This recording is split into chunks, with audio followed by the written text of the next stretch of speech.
Now coming to the last topic, अभी तक हमने अलग अलग लैंडफॉर्म्स के बारे में पढ़ा, माउंटेन्स, प्लेट्यूज, प्लेन्स। अब उन लैंडफॉर्म और लोगों के बीच में क्या रिलेशन है या नहीं है? ऑब्वियसली है। हमारा ऑक्यूपेशन, फूड, क्लोथ, घर, हर कुछ डिपेंड करता है हम कहाँ रह रहे हैं या कहाँ जा रहे हैं। अगर आज मैं आपको बोलूँ कि चलो आपको लद्दाख जाना है, तो आप वहाँ के लिए अपने कपड़े क्या पैक करोगे? आप वुलन्स पैक करोगे, आप जैकेट, मफलर, टोपी ये सब पैक करोगे। दूसरी तरफ मैं आपको बोलूँ चलो गोवा चलते हैं, तो आप शॉर्ट्स, अपनी cotton T shirts, goggles, slippers ये सब पैक करोगे।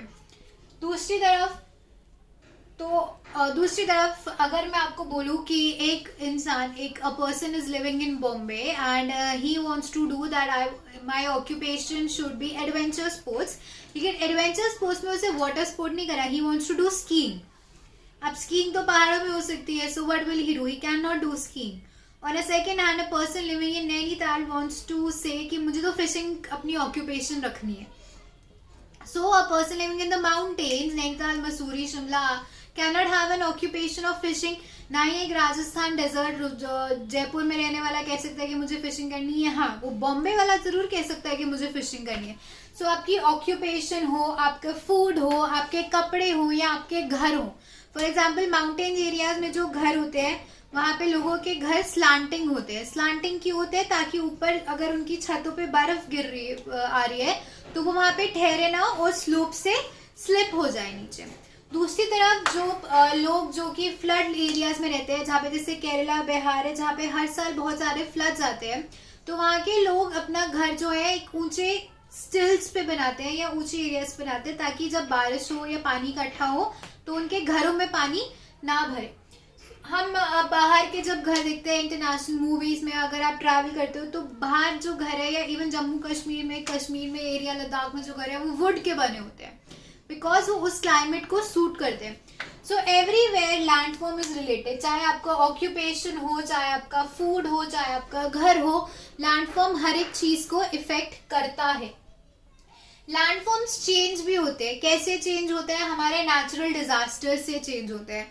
इंदिरा पॉइंट हमारा सदर्न मोस्ट पॉइंट था ऑफ द इंडियन मेनलैंड, जो अंडमान निकोबार आइलैंड्स में था, बट 2001 सुनामी के बाद वो सबमर्ज हो गया पानी के नीचे, तो हमारा कुछ पोर्शन ऑफ लैंड जो था वो पानी के अंदर चला गया। द्वारका सिटी है जिसे हम कहते हैं न्यू गुजरात एरिया, वो पानी के अंदर चली गई है। Now this all because happens because of the natural disasters. अब नेचुरल डिजास्टर्स को हम प्रिवेंट नहीं कर सकते, हम रोक नहीं सकते, बट डेफिनेटली हम उनके लिए प्रिपेयर्ड हो सकते हैं। अब प्रिपरेशन कैसे हो सकती है? अर्थक्वेक आएगा तो हम कुछ नहीं कर सकते। हमें पता है अगर हम नीचे ग्राउंड फ्लोर पे रहते हैं या फर्स्ट फ्लोर पे रहते हैं, हम भाग के ओपन एरियाज में जा सकते हैं।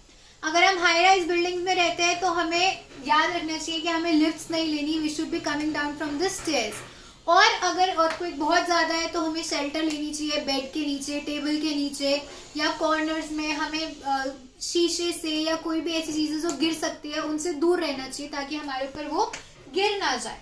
इससे क्या होगा? हमारी loss of property and loss of life कम होगी।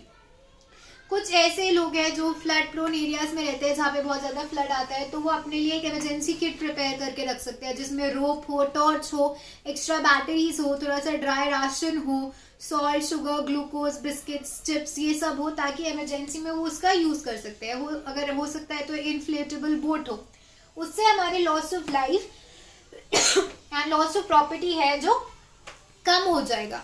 और एक और तरीका है जिससे हम अपने नेचुरल डिजास्टर्स को प्रिवेंट भी कर सकते हैं to a certain extent, and that is through sustainable development.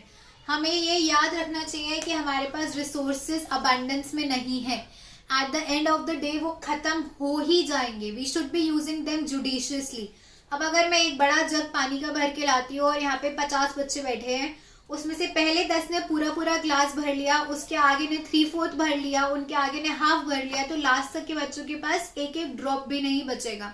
So this is what should be keep in mind, that हमने ये रिसोर्सेज अपने एंसेस्टर्स से इनहेरिट नहीं करे हैं, हमने अपने फ्यूचर जनरेशन से बोरो करने हैं, and it is our responsibility कि हम उन्हें एक अच्छे तरीके से हैंड ओवर करें।